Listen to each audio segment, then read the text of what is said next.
celular.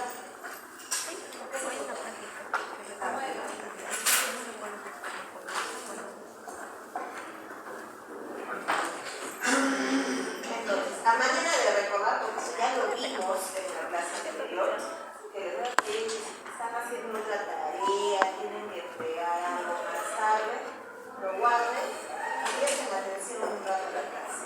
¿Ok? Ya hemos visto que la arqueología, ¿verdad? El estudio que se encarga de las articulaciones. Las articulaciones no son nada más que la conjunción o el conjunto de dos o más estructuras que se unen para, ya sea para se organicen, se junten y formen cavidades como el cráneo, que es lo que vamos a ver hoy día, o permitan la locomoción del cuerpo, ¿no? Ya que van a moverse, a movilizarse.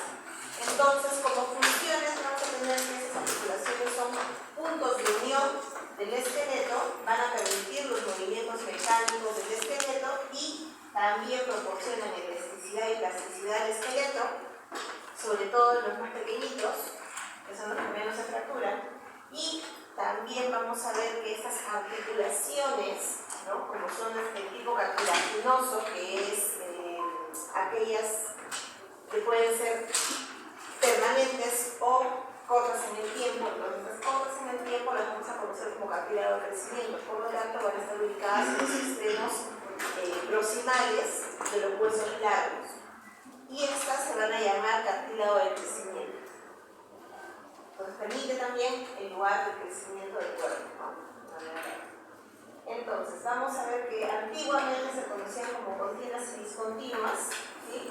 Las continuas eran las primitivas y ya las discontinuas se convierten en las articulaciones de nosotros, que son los vertebrados superiores. De esa manera, voy a hacerlo rápido porque eso ya lo hemos visto, ¿ok? Solo quiero a lo principal, que era la clasificación. Sí, o sea, ya lo hemos visto en generalidades, pero lo estoy recordando porque me he dado cuenta que ayer, de verdad, no habían aprendido o no han estudiado articulaciones. Ok, esa es la parte ya, lo que quiero. La clasificación. Entonces les dije que actualmente la clasificación es en articulaciones de tres tipos. Antes era simplemente móviles, no móviles o diartrosis y sin artrosis, simplemente. Entonces, ahora vamos a tener que son fibrosas, cartilaginosas y sinoviales. A su vez, vamos a tener que la fibrosa se va a dividir en tres subtipos. Uno son las sindesmosis, las suturas y la gómfosis. A su vez, esta sindesmosis va a dividirse en dos tipos. Ahorita lo voy a poner imágenes. Va a dividirse en membranas interóseas y ligamentos. Las suturas también se van a dividir en cuatro subtipos: las serratas o dentadas, las ventricel o escamosas y las planas, que son los huesos esferizos, y también teníamos las espinderesis, que es especial a través del móvil. Las cartilaginosas se van a subdividir en dos tipos: la sincondrosis y la sínfisis. De estas, para que quede claro, la sincondrosis es la que vamos a encontrar en los huesos largos. Eso quiere decir que esta no va a ser permanente en el tiempo, se va a osificar, va a permitir el crecimiento del hueso. En cambio, las sínfisis sí van a ser permanentes, vamos a encontrarla hasta la vida adulta. Muchas veces se osifica también, sí, pero es muy raro. ¿Ve? Y estas se dice que son inmóviles porque permiten, les dije, la movilidad, sobre todo en las mujeres, en el canal de parto, tanto la sínfisis pública como las desacriliadas. ¿Sí? Hay un ligero cambio de ángulo. Y las sinoviales las vamos a poder clasificar a su vez por el número de las caras articulares, porque como les dije, pueden ser dos o más estructuras, ¿correcto? Entonces, por el número de sus caras articulares, por la forma de sus caras articulares, que quiere decir dos extremos de superficies de huesos que tienen formas diferentes, ¿correcto? Y en esa vamos a tener 7 tipos de clasificación, ¿correcto? Y bueno, en cuanto al número de ejes de movimiento, pueden ser monoaxiales, biaxiales o poliaxiales, que tienen que ver con los ejes que hemos visto también en generalidades, ¿correcto? Los movimientos se dan en base a los tres ejes. En cuanto a las fibrosas, ahí tenemos imágenes, ahí vemos aquí las membranas enteróseas que se dan justo entre los diáfisis de los huesos largos, ¿no? Ahí podemos ver los huesos del antebrazo y los huesos de la pierna, que está el tibia y el peroné y el cúbito y el ramo, ¿correcto? También aquí podemos observar los ligamentos en sus extremos distales, ¿sí? Aquí y aquí, en sus cabezas. Entonces, estos van a ser las fibrosas de tipo sindesmosis, que son la membrana enterósea y los ligamentos, como decía.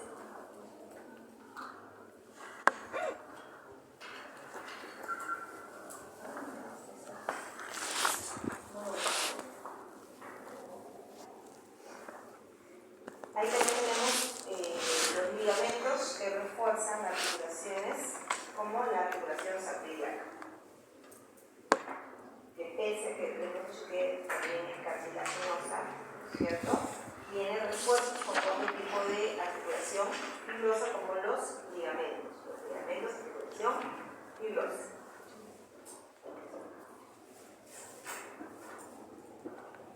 En el caso de las suturas, ahí estoy mostrando la diferencia, una en forma dentada y la otra en forma escamosa, en forma de bisel. ¿Ven sus ángulos? Eso significa en forma de bisel.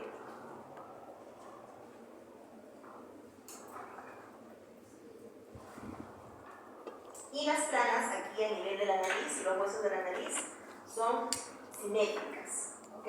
Son simétricas. La escamosa es esta de acá, a nivel del hueso temporal, aquí. ¿Hay forma de que esto esté seguro?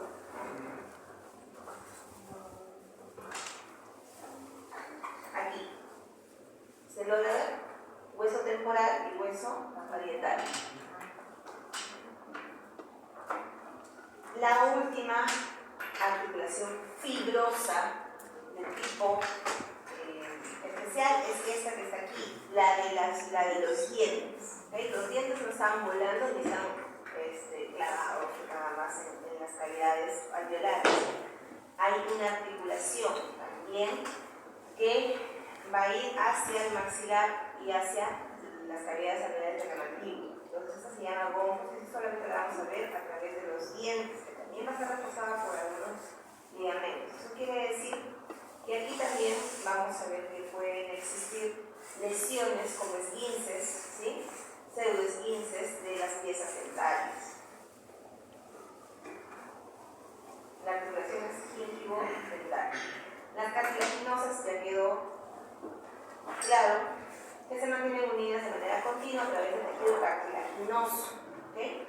Y carecen o tienen poca movilidad. Ahí vamos a encontrar la sincondrosis y la sínfisis. Ahí podemos ver la sincondrosis en los huesos largos, en la metáfisis de los huesos largos, ¿okay? Es una articulación cartilaginosa de tipo primaria que luego es sustituida por tejido óseo, ¿okay? Se produce una sinostosis. Esa es temporal. Y la sínfisis, que es una articulación cartilaginosa de tipo secundaria, y la unión aquí va a ser por un fibrocartílago, ¿okay? Vamos a encontrar, podemos ver en la columna vertebral también tipo plana, ¿no? Y también es la presencia de un fibrocartílago. Y la sínfisis púbica, que es la que está allá, ¿no? En el medio, entre las dos esquinas púbicas de los dorsales. Y las sinoviales, que para ser sinovial tiene que tener elementos, ¿no? Que un papelito no tiene, creo que es el ángulo. Muy gracias.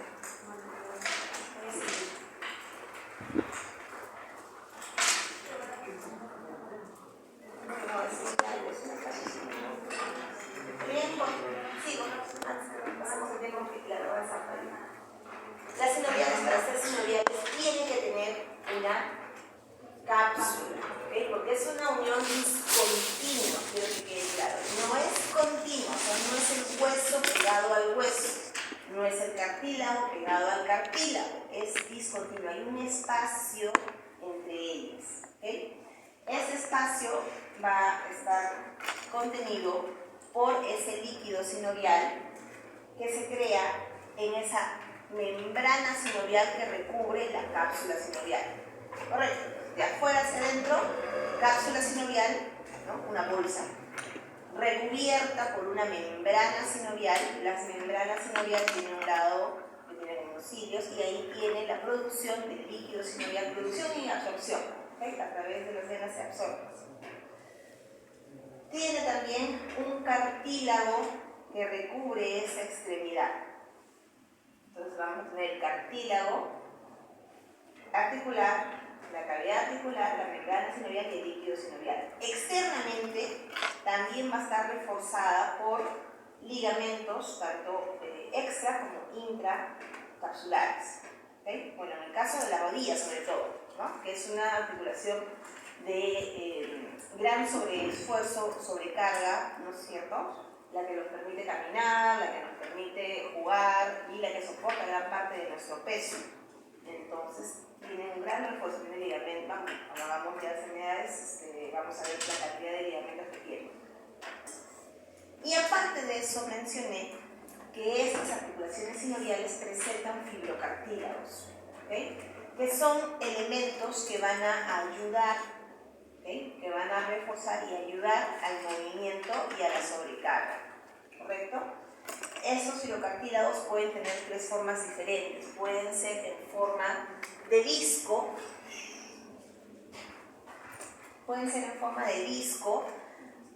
como la segunda imagen, ¿no? Que corresponde a la articulación temporomandibular, que va a estar sobre el cóndilo de la mandíbula. Vamos a tener en forma de anillo, como la cavidad glenoidea. No sé si se logra ver una superficie verde, después de la computadora acá. Hay como un refuerzo medio verde agua. Ya, ese es en forma de anillo. Igual vamos a encontrar en forma de anillo a nivel de la cavidad en el sacro, en la articulación con el fémur. Y en el caso aquí, en esta otra imagen, estamos viendo la pared superior o la cara superior de la tibia, en donde vamos a ver ahí dos refuerzos en forma semicircular como semiluna. ¿Okay? Esos son los meniscos, ¿correcto? Pues los meniscos, ejemplo clásico de la rodilla. Listo. Ahora, para su clasificación, dijimos por el número de sus caras articulares. Pueden ser simples, compuestas, complejas o combinadas. En el caso de las simples, simplemente son dos caras articulares que van a estar unidas, como por ejemplo, puse ahí una, la articulación interfalángica. ¿Les estresa a mí, los estresa a ustedes? Vamos a unirnos. Las interfalángicas, los dedos. Compuestas cuando tienen más de dos caras articulares, por ejemplo, la articulación del codo, como está aquí en la semilángica superior, ya que presenta una superficie articular, el húmero, ¿sí? Que tiene una propia y una antipropia, y se va a unir con dos huesos, cúbito y radio. Entonces el cúbito presenta una superficie hacia arriba, ¿no? El que tiene una apófisis que se llama el olecrano, que permite la flexión del antebrazo, y el radio va a permitir una superficie redonda que se va a ir hacia el cóndilo del húmero. Aquí. Este es el cúbito y este es el radio. Entonces son tres superficies que van a estar articulándose para el movimiento. Luego tenemos articulaciones complejas, ¿no? Que van a estar con presencia ya de, por ejemplo, acá y acá no tienen fibrocartílago, ¿sí? No hay fibrocartílago, pero en aquellas que van a presentar estas superficies como fibrocartílago, ya sea disco, menisco o anillo, estas las vamos a considerar complejas. ¿Okay? Son articulaciones sinoviales de tipo complejas. Y combinadas se refiere porque van a tener varias articulaciones separadas, pero que trabajan de manera conjunta, como las que hemos visto, ¿no? La articulación temporomandibular es una tanto compleja como combinada. En cuanto al número de ejes, ya lo dije, puede ser monoaxial, biaxial o poliaxial o triaxial. Trabajan los tres ejes. Monoaxial, todas aquellas que van a estar en un solo eje, ¿no?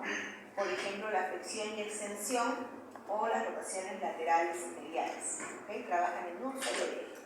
Biaxial, porque trabajan en dos, ¿no? Como las articulaciones de desplazamiento. Y triaxial, todas aquellas que pueden ir en los tres ejes, ¿okay? Como la del hombro, como la de la cadera, que son las que tienen mayor movilidad. Esa de acá también podríamos considerarla.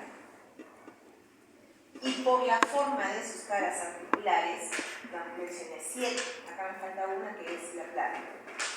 La trocoidea, ¿okay? Que es aquella en la que, acá tengo trocoidea, esta de acá, que se da entre las vértebras cervicales primera y segunda, en la axis, aquí, en que es como si fuera una rueda sobre un rodillo, ¿sí? Hace un solo movimiento en un solo eje, ¿correcto? La otra es la de gínglimo, que es también conocida como bisagra, ¿okay? Que va a las caras articulares, también trabajan de manera en un solo eje, es monoaxial. Y ahí tenemos esta de acá, la articulación húmero-ulnar. Húmero-ulnar, porque hemos visto que también se articula con el radio, pero solamente la húmero-ulnar, o sea, la que tiene el húmero con el punto, es la que es el o bronquial. Luego tenemos la elipsoidea, ¿okay? Que esas son biaxiales. Y aquí tenemos la articulación radiocarpiana. Luego tenemos las condilares, que les dije que era porque tenía una superficie redondeada sobre una superficie cóncava convexa, ¿sí? Pero no tan pronunciada como son las esferoideas o la elipsoidea. La condilar presenta una superficie redondeada. Tenemos monocondilar y bicondilar, como el caso de la rodilla, ¿sí? Porque tiene dos cóndilos, acá y acá. En cambio, la temporomandibular es condilia, pero solo tiene un cóndilo. Y bueno, la de silla de montar, que creo que quedó clara, es, tiene también convexo con cóncavo, pero la silla de montar es clásica, ¿sí? Conocen todos un caballo, entonces es una superficie que encaja sobre otra. Y tiene también movimientos, por ejemplo esta, ¿no? Que es movimiento de oposición, pero también puede permitir el movimiento de semi-rotación, una rotación completa. Sí, acá tenemos esta de acá. Es el trapecio con el primer metacarpiano. El primer metacarpiano es el primero. Y la esferoidea, que bueno, es el escápulo peral. Y la plana la tenemos aquí, entre la clavícula y el manubrio del esternón, ¿ok? Entre la clavícula y el manubrio del esternón. Cuando ya se involucra la primera costilla, también esa vendría a ser una articulación del tipo silla de montar. Y bueno, eso sería a manera de recordar lo que no quedó claro, me parece, en el seminario. Vamos al tema de hoy, que ya nos corresponde todo eso. Vamos a hablar rápidamente, ¿ok? Tenemos que terminar hoy y mañana todo lo que es huesos y empezar con músculos para el fin de semana ya está todo. Entonces es bastante. Pero a manera general estamos tocando los rasgos más importantes de cada hueso. Vamos a ver que el cráneo lo vamos a estudiar dividiéndolo como cráneo cerebral y el visceral. El visceral se refiere a todo aquel que está relacionado con el rostro. Ahí tenemos en la vista anterior, ya sabemos cuando yo todo voy a hablar de vista anterior, vista posterior, vista superior, vista inferior. Entonces eso ya se quedó claro y ya se está claro. La vista anterior nos permite la visualización del viscerocráneo con sus diferentes fosas. La central también ese canto del viscerocráneo con sus fosas que vamos a estudiar el día de hoy y también parte de lo que es la bóveda craneal. Entonces, para su división vamos a tener el cráneo cerebral, o sea, el cerebral que va a contener la caja que contiene el cerebro, va a estar conformado por 8 huesos. De estos huesos vamos a tener impares y pares, ¿ok? 2 huesos pares, los 2 parietales y los 2 temporales que están en la parte lateral del cráneo, y en la parte central vamos a tener a los impares, que es el frontal, el etmoides, el senoides y el occipital. Y en la parte del víscero, que es todo lo que es el rostro, vamos a ver que está compuesto por 14 huesos. De estos 2 son impares, que es el maxilar superior y el el maxilar inferior y el vomen, y los pares vamos a tener los maxilares superiores, vamos a tener los cornetes inferiores, los palatinos, los malares o cigomáticos, el nasal o los nasales propios y el lagrimal o cumbres. En esa más o menos es la distribución del cráneo, los huesos, y que en la línea central vamos a encontrar los impares y hacia los lados laterales los pares. Entonces vamos a empezar con el frontal. El frontal va a ocupar la parte más anterior de lo que corresponde al cráneo, va a presentar 3 caras y 3 bordes. Esa es la visión externa y aquí tenemos la visión interna, tanto conformando en su extensión lo que corresponde al piso anterior del base del cráneo. ¿Okay? Ahí son las 2 tomas, si se dan cuenta, eso está cortado y está conformando tanto la base del cráneo como la calota.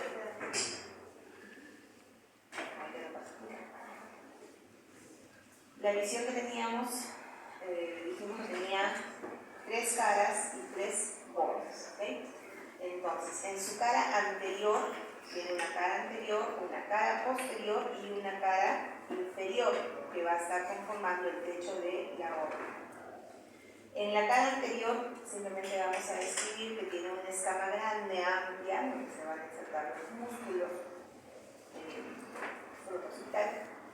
Tiene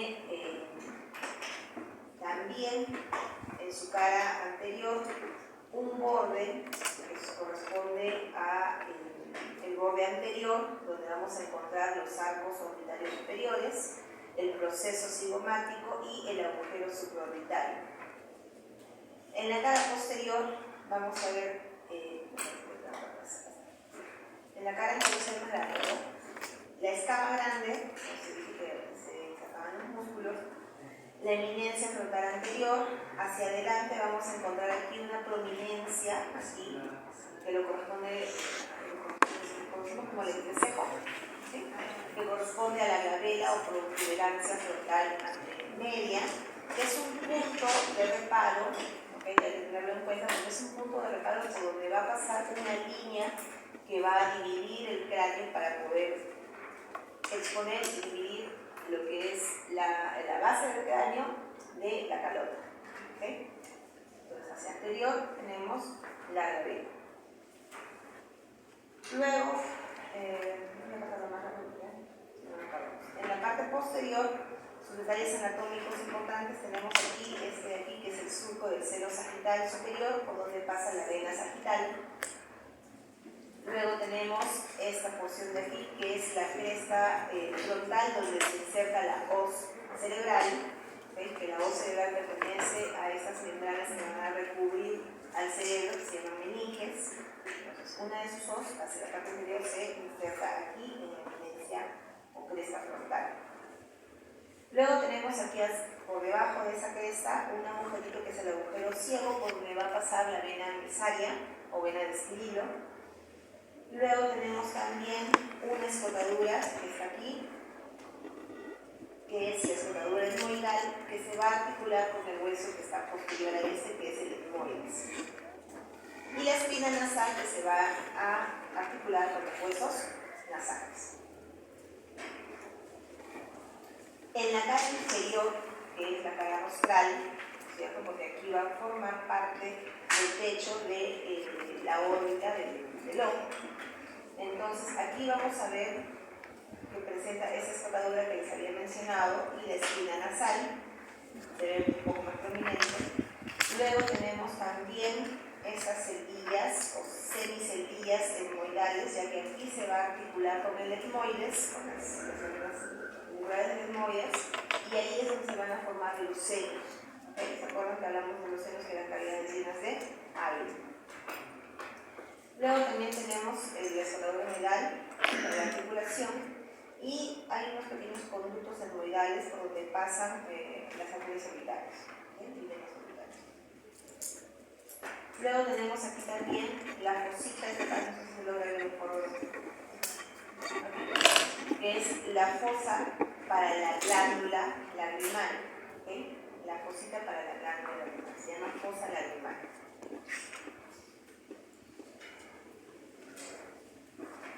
Solamente para recordar los senos frontales, ¿sí? Se lo voy a ver acá. En la parte anterior, ya con la parte se articula con el otro hueso. En cuanto a sus relaciones, el hueso frontal va a estar relacionado, articulado, ¿sí? Con hacia abajo, con la rama del maxilar, con la rama del malar o apófisis frontal del malar, hacia atrás, con las alas mayores del esfenoides, y como vemos aquí, en la parte inferior está articulándose con el etmoides. ¿Okay? Será que está ahí en los etmoides. Y hacia la parte interna, no se logra ver muy bien, acá hay un huesito también, hacia la parte media, ¿sí? Hacia la parte media está el ungis o hueso lagrimal, pero recuerden que la fosita está a este otro lado, ¿okay? Hacia la parte externa está la fosita para la glándula lagrimal, el hueso lagrimal está hacia la parte media. Se va a articular, como les dije, con el esfenoides, el etmoides, hacia la parte externa, no se ven hasta acá, los parietales, el maxilar superior, los malares, los lagrimales y los nasales. El siguiente hueso que vamos a ver es el etmoides, es este hueso que está acá, en amarillo. Vamos a ver que también va a formar parte de la fosa craneal anterior. Todo esto de acá, espacio de acá, conformado por el frontal, era la fosa craneal anterior, junto con el desde el límite con las alas del esfenoides. Se articula, vamos a decirlo así, con prácticamente todos los huesos. ¿Sí? Es el eje central del cráneo, junto con el esfenoides. ¿Sí? Se va a articular tanto con huesos del viscerocráneo como del cráneo cerebral.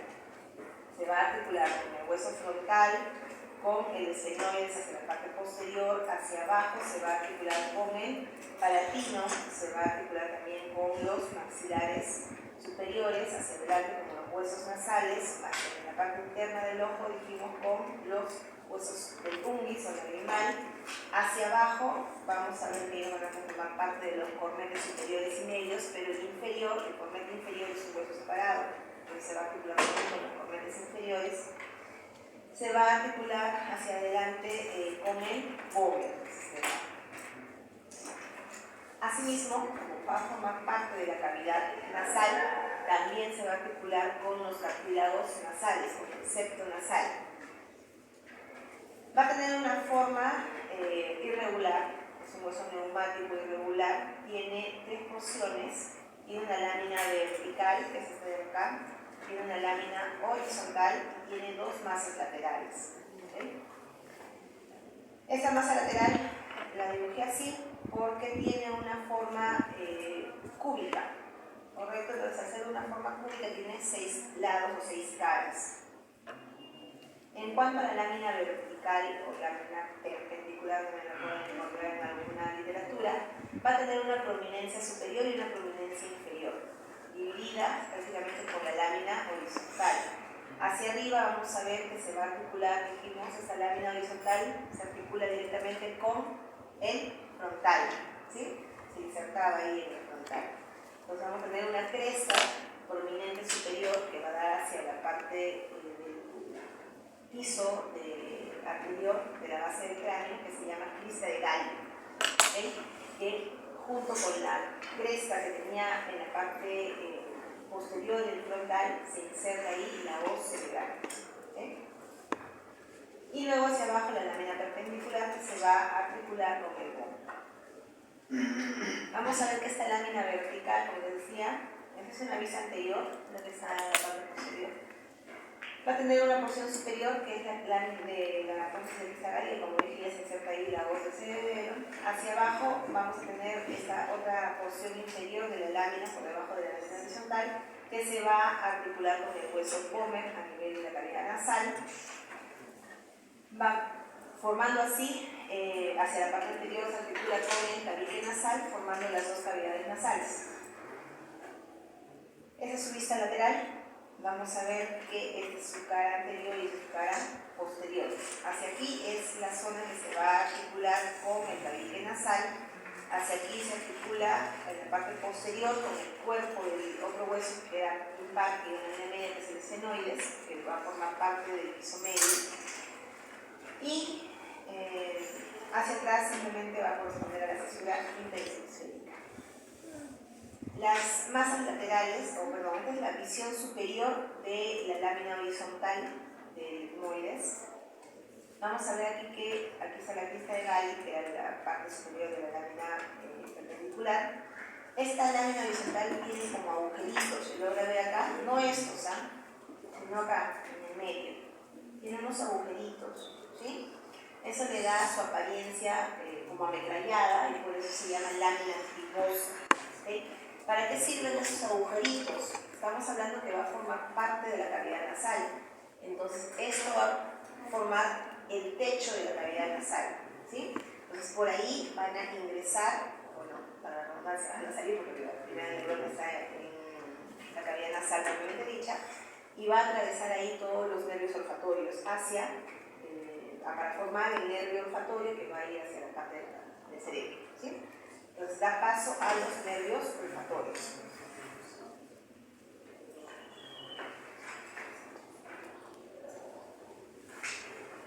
Luego vamos a tener la presencia de las masas laterales hacia los costados, con esos agujeros que son las celdillas etmoidales anteriores y las celdillas etmoidales posteriores.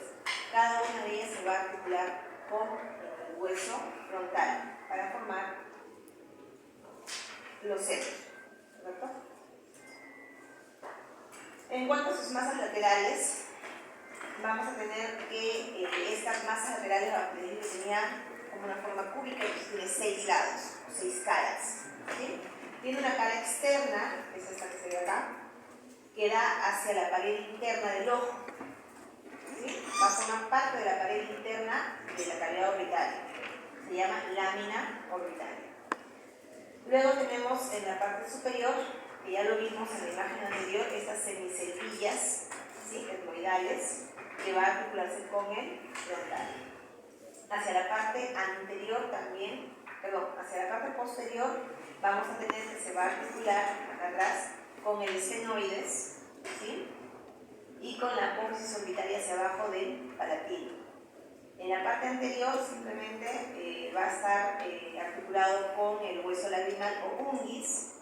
Hacia la parte interna vamos a tener a los cornetes, salen así como unas colitas en su cara interna de las masas laterales, ¿sí? Salen así como unos cornetitos. Entonces se llama cornetes superior, que tiene nombre propio, se llama cornete de Morgani, y el cornete medio. Y como les dije, el cornete inferior es un hueso aparte y se va a articular en esta porción, ¿sí?, en la parte inferior. Sus relaciones, ahí para que se vea más claro, el amarillito tenemos el etmoides, dijimos que hacia adelante y abajo se articulaba con el gómer, hacia adelante, realmente he dicho con el septo nasal o cartílago nasal, hacia arriba con el frontal, hacia atrás y al medio con el senoides, aquí en verde el senoides. Hacia adelante también se articulaba con el unguis y con el maxilar y el malar, ¿sí? Aquí, esa es la cara orbitaria, ¿sí? Es como ver el piso de la órbita, ¿sí? Aquí. Entonces aquí vemos al etmoides, aquí vemos al lagrimal unguis, aquí vemos al maxilar. El siguiente hueso es el esfenoides, es ese huesito que tiene forma como de mariposita, ¿sí?, está en verde. Va a formar parte del piso medio de la base del cráneo. Sus alas van a formar el límite anterior anterior que hay entre el piso anterior y el piso medio, y hacia atrás también con la articulación con el occipital forma el límite inferior del piso medio. Es un hueso impar central y simétrico que va a ocupar la parte anterior y media de la base del cráneo.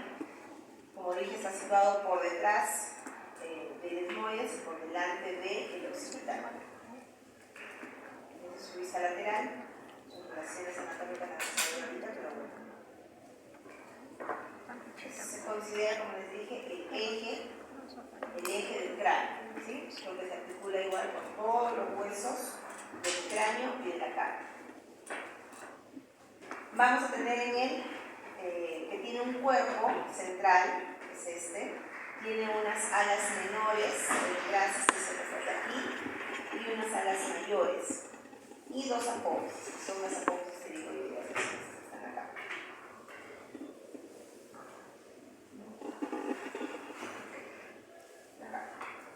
Vamos a ver primero la vista anterior, ¿no? Que presenta un cuerpo cuadrilátero que tiene una parte media en donde va de aquí, de esta parte media, a salir las tres prolongaciones, tanto las alas mayores, las alas menores y hacia abajo los prominentes o apófisis.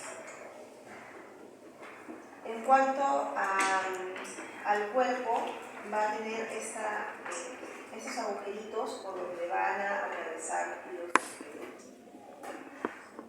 nervios ópticos, ¿okay? Aquí también se hace la depuración de los nervios ópticos, o sea, el depuramiento de sus fibras. Vamos a ver en cuanto a la descripción aquí las alas mayores que van a ir a articularse hacia afuera. Aquí vemos las alas mayores o cara externa. ¿Lo van a ver? Aquí, en el cráneo. Se va a articular con el hueso frontal, con el hueso maxilar. Hacia atrás estarían los huesos parietales y hacia aquí abajo el hueso temporal. Estamos viendo que hacia afuera se va a articular con todos los huesos del cráneo. Se considera que estas alitas mayores, miren, cuando hagamos práctica, vamos a ver que es delgado, el huesito. Entonces, esta es la parte más delicada del cráneo, ¿sí?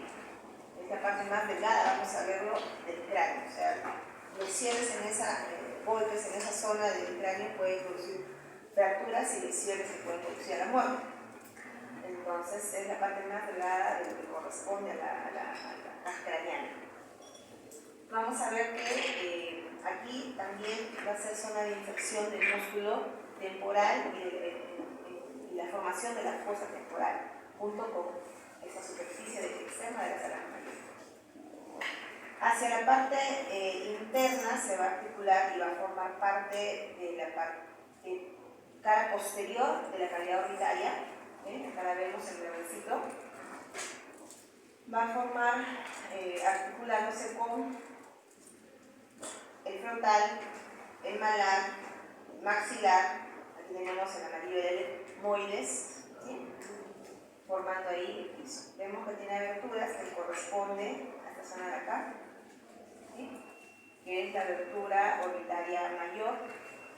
Tiene más edificios que lo vamos a describir ahorita. En la parte del cuerpo también se llama lámina cuadrigémina, ¿okay? El techito del cuerpo se llama lámina cuadrigémina. Aquí se va a articular con el etmoides hacia adelante. Las alas menores, que son estas que están acá como cachitos, ¿sí? Se llaman apófisis y gracias, también lo van a encontrar en la literatura. Por debajo de esa lámina cuadrilátera, ¿okay? Por debajo vamos a ver esta cresta prominente que está acá, que es una cresta vertical rugosa que se va a ir hacia la parte anterior. Estamos viendo la cara anterior, ¿sí? Ahí se articula directamente con la lámina de etmoides.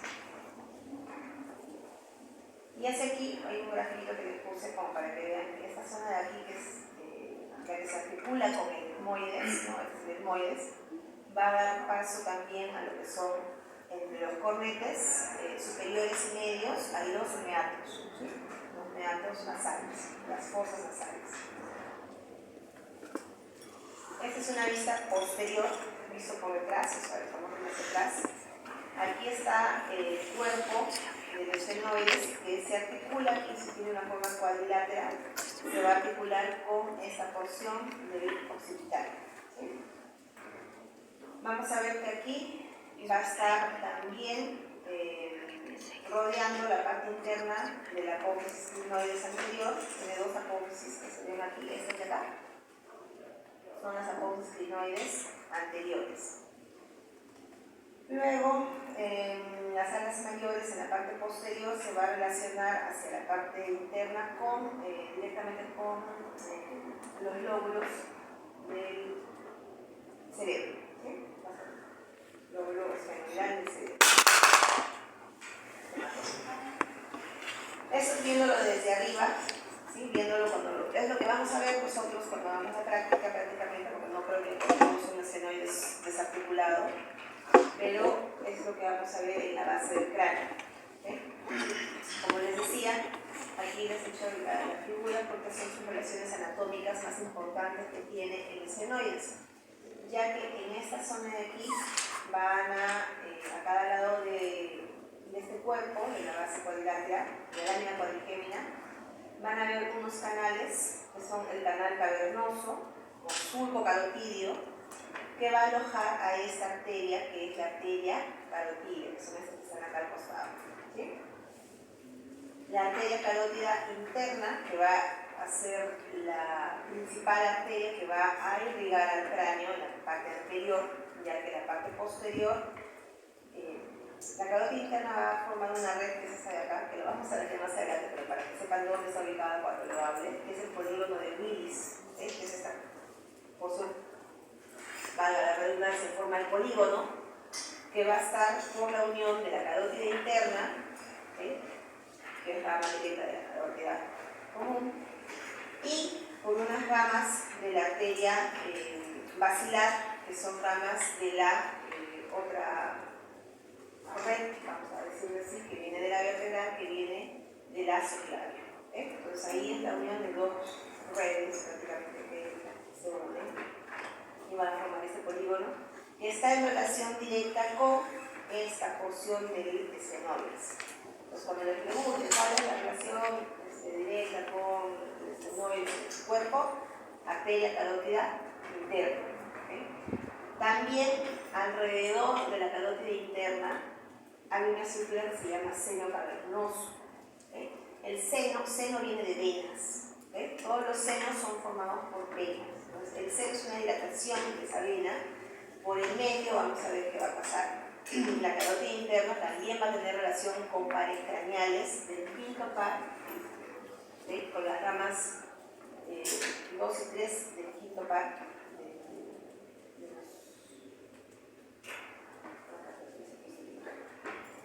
Lo voy a pasar un poco más rápido porque es un poco complejo.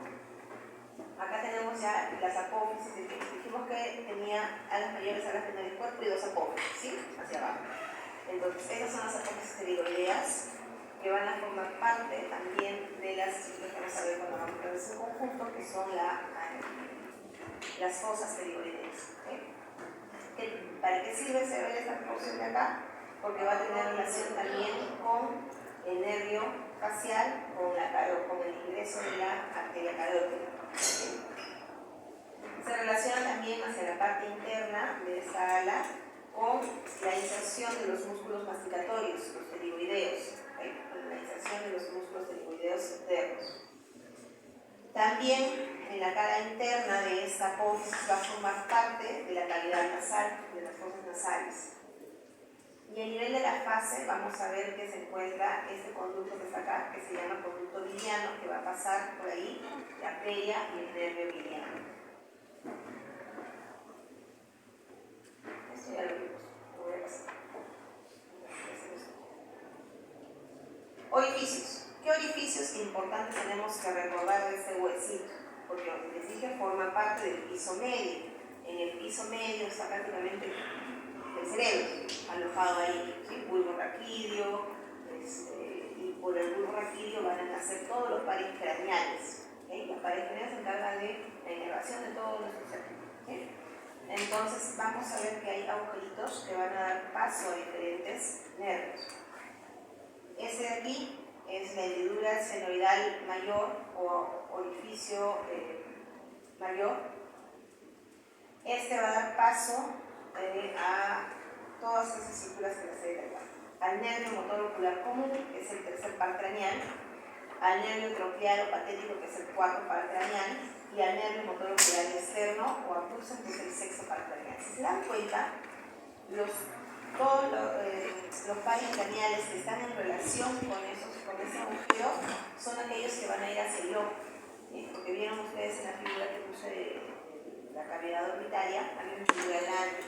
Entonces da paso a todos los nervios que se van a encargar de inervar a los músculos que permiten la movilidad de los ojos, los músculos extrínsecos del ojo. ¿Okay? También va a pasar por aquí una de las ramas del quinto par, que es el trigémino, que es el nervio nasal, el nervio frontal y el nervio lagrimal, que son parte de las ramas de una de las ramas del nervio trigémino.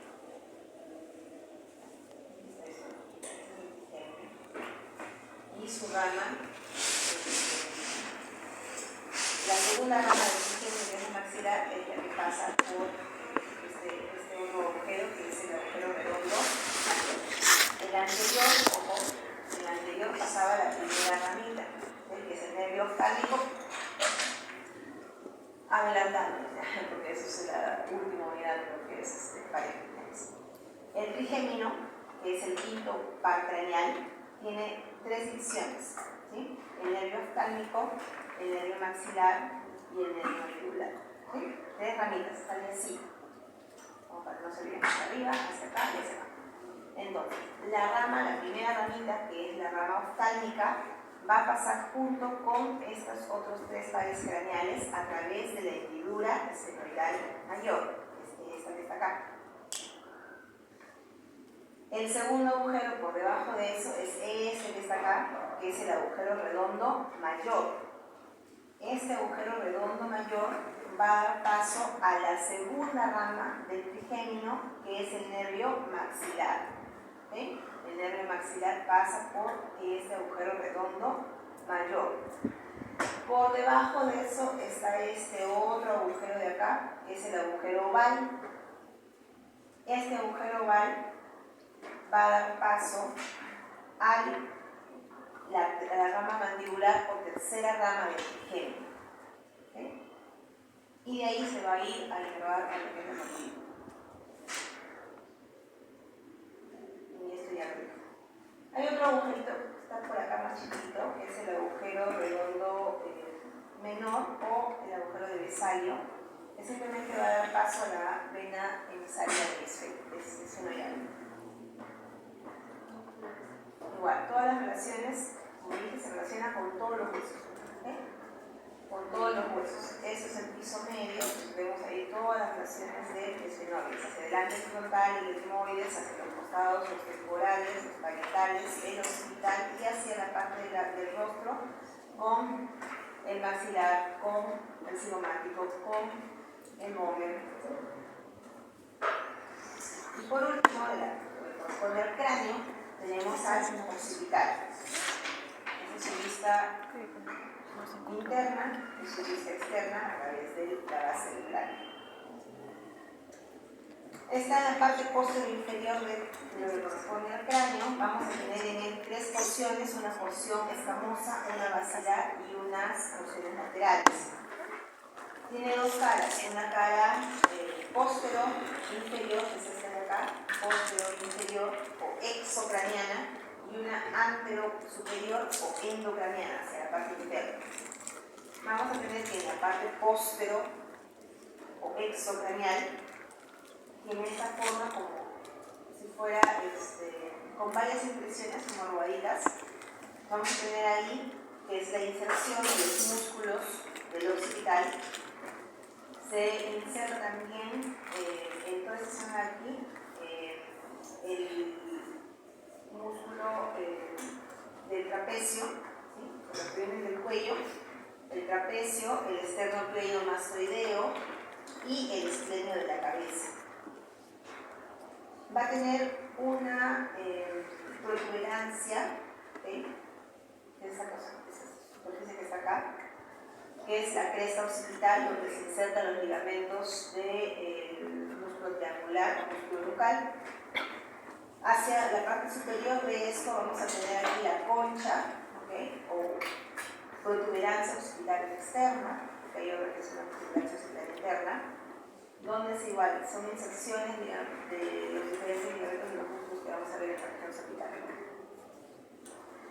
Vamos a tener que presentar este agujero, que se llama agujero occipital magno, que es por donde va a atravesar o va a salir la médula espinal, ¿sí? Ese es el límite entre la médula oblongada, que pertenece a la parte central del cerebro, y el inicio de la médula espinal. También, aparte de la médula espinal, obviamente van a pasar pares craneales, los nervios espinales, y arterias. Va a ingresar la arteria vertebral, que era la que formaba la basilar, que formaba parte del polígono de Willis. Y estos de acá, estas prominencias de acá, que son los cóndilos ventrículos, que les digo, cóndilos, ¿sí? Para la articulación bicondila que tiene con el atlas. Esto es lo mismo. En cuanto a la cara interna o endocranial, cara anterior, vamos a ver que tiene esta protuberancia, ¿sí? Que les dije que había una protuberancia externa, también había una protuberancia interna, que se extiende desde el agujero occipital, ¿okay? Que esta es la cresta occipital interna, donde se inserta el os, ya no del cerebro, la os del cerebro se insertaba en el frontal y crista galli. Aquí se inserta la os del cerebelo. ¿Okay? El cerebelo es otra estructura del sistema nervioso central que está en la parte posterior inferior del cerebro, ¿okay? Lo que lo conocen como el árbol de la vida. Ahí se inserta la os del cerebelo. Hacia arriba de este, acá abajo, hacia arriba, vamos a tener estas fosas, ¿okay? Que están limitadas por las crestas centrales o los canales. Aquí también se va a insertar hacia arriba, ojo, no estoy acá abajo.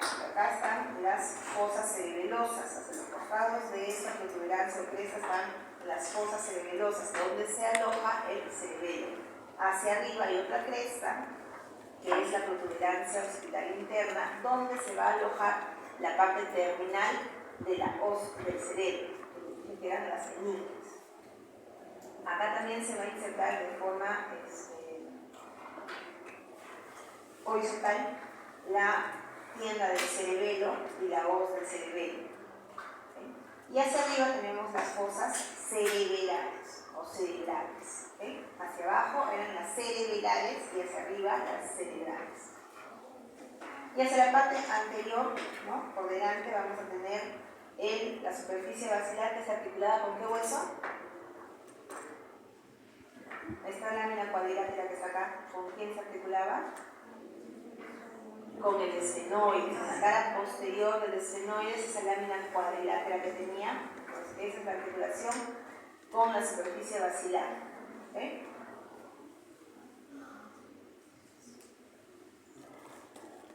Acá también se va a alojar hacia arriba el canal del seno longitudinal, que venía también en el frontal. En el centro había un seno, canal. Entonces el seno sagital o longitudinal es así hacia atrás. ¿Okay? Seno son venas.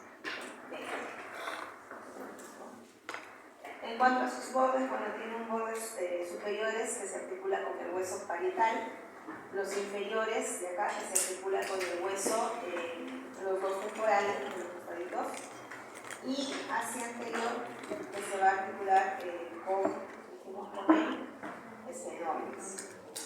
Igual, como es medio cuadrilátero, describen 4 ángulos, 2 superiores, 1 inferior y 2 laterales. Relaciones con todos los huesos de la base del cráneo, o sea, se articula hacia adelante con el esfenoides, hacia los costados con el temporal, hacia arriba con los parietales, pero hacia abajo se articula con el primer hueso cervical, con la primera vértebra cervical, que es el atlas, ¿okay? Hacia abajo, a través de una articulación de tipo bicondilo. Y los parietales, que son los dos huesos pares que están en la parte externa, simplemente son láminas compactas, ¿no? Tienen poco tejido esponjoso. Tiene una cara externa y una cara interna. Tiene 4 bordes, uno anterior, uno posterior, uno superior y uno inferior. Por lo tanto, si tiene 4 bordes, tiene 4 ángulos. ¿Okay? No nos vamos a quedar detallando porque es un hueso muy fácil. Lo único que tiene ahí es la de detalles en la cara endocraneal, la hoz de higuera, que es esa red, ¿no? Que es la impregnación prácticamente de las venas. Tiene también por ahí unas granulaciones, que son las fosas granulares o corpúsculos de Paccioni. Y bueno, la presencia de también surco sagital superior y el surco sagital sigmoideo, ¿no? Este de acá. De ahí sus relaciones es, ya las hemos visto, hacia adelante, el frontal, hacia abajo, el occipital, hacia los costados, el temporal y una pequeña relación también tenía con el ala de los fenómenos. Y el último huesito es el temporal, un huesito que también es medio fastidiosito. ¿Por qué? Porque está justo en una zona donde va a tener relación con un sentido importante, que es el sentido de oído. ¿Okay? Oído y equilibrio. Su vista endocraneal, en el corte coronal y en el corte sagital. Va a estar en la parte inferior y lateral del cráneo. Va a tener 3 porciones. Antes que se duerma acá el compañero. Menos mal que hay ventana, está abierta. Va a tener una porción escamosa, que es esta acá, que está con su ramilla, que se va a articular con el cigomático. Tiene una porción mastoidea, que es esta de acá, está la apófisis mastoide, y hacia la parte interna, va a estar, se ve más hacia la parte endocraneal que hacia la parte exocraneal, es la porción petrosa o timpánica. La porción petrosa o timpánica. En cuanto a la porción escamosa, ¿no? Vamos a tener que esta porción escamosa tiene, se va a articular hacia la parte superior con el parietal del lado, de ese lado derecho izquierdo. Va a presentar ese surco, que es para la arteria temporal media, lo que se llama surco de la arteria temporal media.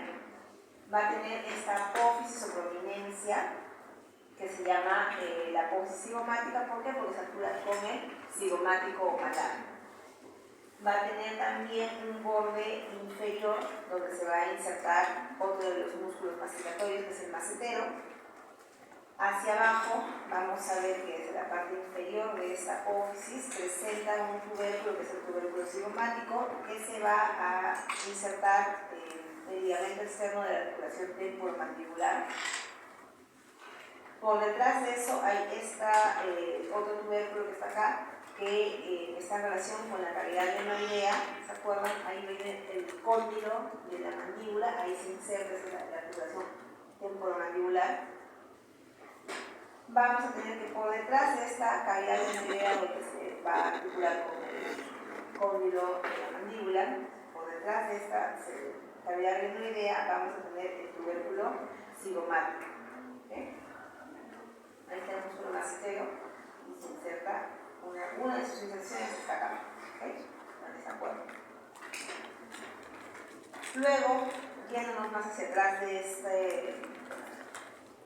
esa apófisis, vamos a tener aquí la presencia ya del conducto auditivo externo, ¿okay? Con la presencia de la concha en el hueso timpánico. Por debajo de eso, hacia adentro, vamos a tener la cavidad adenoidea. Vamos a tener que hay una cisura, que es la cisura de Gleiser, o cisura tímpano-escamosa, donde va a tener justo la porción que pertenece al peñasco, donde se va a insertar el tegmen tímpano. Hacia la parte superior, ya hacia la parte mastoidea, ¿okay? Vamos a irnos hacia la porción retromiática por detrás del meato auditivo, y vamos a tener que este conducto auditivo va a limitar por arriba con la cresta supramastoidea o la línea temporalis, por detrás con la cisura petroescamosa y por delante con la eminencia o espina de Henle. ¿Okay? Por detrás de esta espina de Henle van a estar esos orificios por donde va a pasar también aquello. Hacia la parte interna, endocranialmente, el temporal va a formar parte, dije, del piso medio, ¿okay? El piso medio junto con el esfenoides. Entonces, una de sus líneas, hasta aquí es el piso medio y aquí es el piso posterior. ¿Okay? Entonces, esta línea que está acá delimita parte del piso medio y piso posterior. Vamos a encontrar igual las eminencias o surcos vasculares de la arteria meningia media. Vamos a ver que se articula esta porción con el ala mayor del esfenoides, acá, ala mayor del esfenoides. Se articula hacia arriba con parietales, tiene una escotadura parietal, tiene también una fisura retroescamosa y tiene ligeras secreciones que se relacionan con las circunvoluciones celulares. Va a formar parte de la fosa temporal, que la vamos a ver más adelante. La fosa temporal es esta porción de aquí, que está cubierta o va a estar caracterizada por el músculo temporal. Va a decir que será la zona acá, donde están las alas mayores del esfenoides, que es la zona más delicada del cerebro.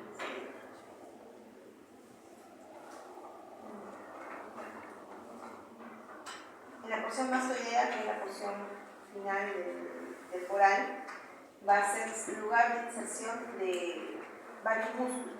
¿Okay? Va a ser el lugar de inserción de los músculos del esfenoide de la cabeza, la inserción aquí del esternocleidomastoideo, la porción mastoidea, para la redundancia. También va a tener una pequeña apófisis en la parte posterior, que es la apófisis mastoidea o cardial gástrica mastoidea, donde se inserta el músculo gástrico, que es uno de los músculos hioideos, que vamos a ver también en la región celular.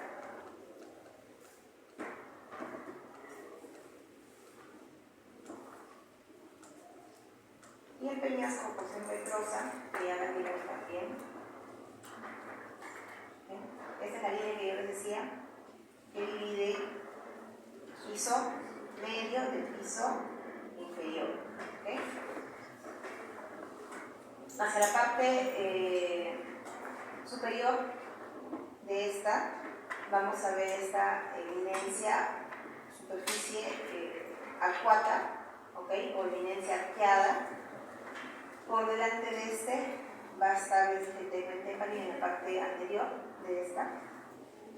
Hacia abajo, la fosita de Geyser.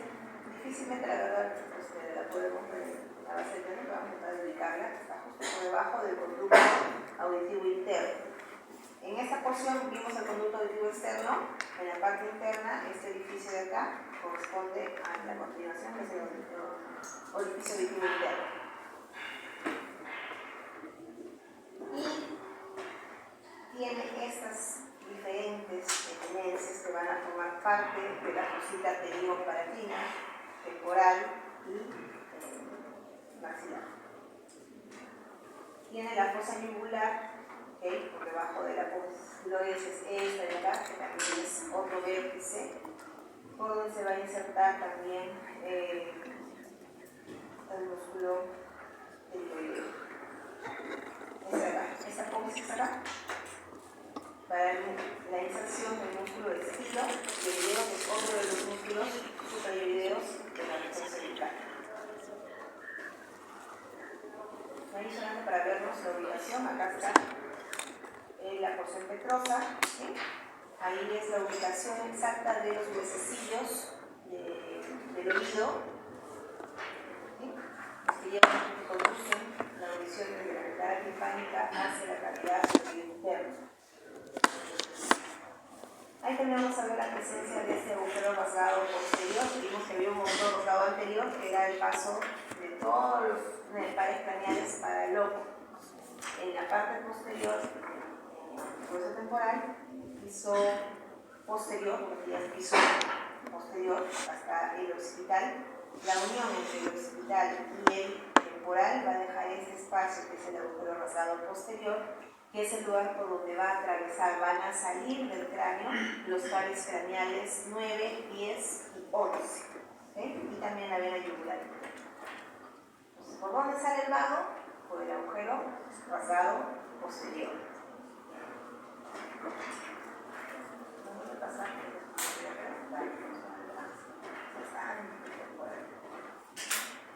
Nos vamos a los huesos de la cara. ¿Quieren pueden oxigenarse? Respiren, tomen agua, los que quieren. Aunque ustedes no han hablado nada. No te vas a demorar porque voy a empezar. ¿Vas bien?